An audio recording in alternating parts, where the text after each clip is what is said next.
This is a demonstration of a Twig stove. Basically what you have is Stanley cook set. You have a strainer, silverware strainer with the side cutout, little hole cut out here. What you end up doing is you take some tent pegs and you can insert those in to the holes there. I'm doing this backwards, by the way. Generally speaking, I'm going to use the cook set, the Stanley cook set, as my cooking pot. That opens up this way. I have a bunch of stuff in here. And this is unrehearsed, completely unrehearsed. Anyway, that's what it's ultimately going to look like. How you start this is you take some tinder, and I'm going to turn this around now. You've seen the hole. I'm going to turn it around because that's how I feed it in. Now, a lot of guys cut that hole towards the bottom of their strainer, and I guess that's one way of doing it. I like it at the top. That way I can drop the wood down on top of the fire, and so that's why one is one is none, and two is one, because sometimes your lighter doesn't work. So you have a backup lighter, and we're gonna light that. We're gonna drop some more tinder in there on top of our already going flame. And as your tinder gets going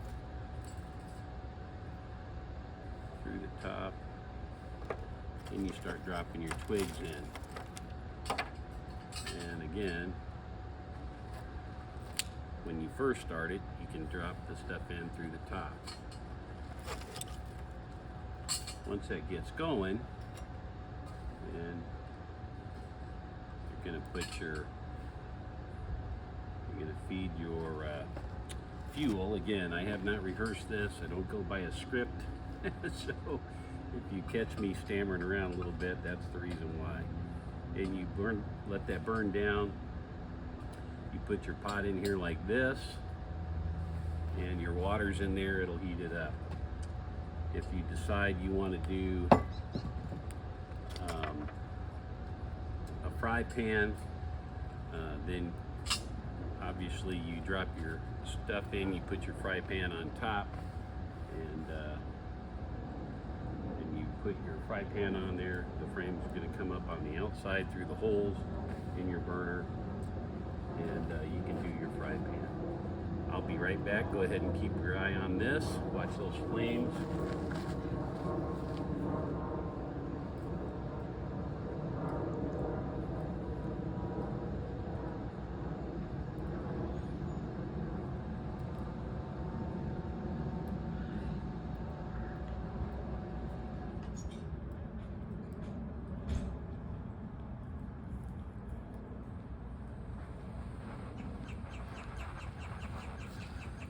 See that that's working really well. I thought I'd show you what this looks like with the fry pan on top. You can see the flames are distributed all the way around because of the holes. It's got plenty of draft, plenty of oxygen getting to it, and clearly it'll heat up your fry pan and you can cook whatever you want in it. So that's it. That's your demonstration. Thanks for tuning in. This may get on YouTube, it may not. We'll see what happens. Again, thanks for tuning in.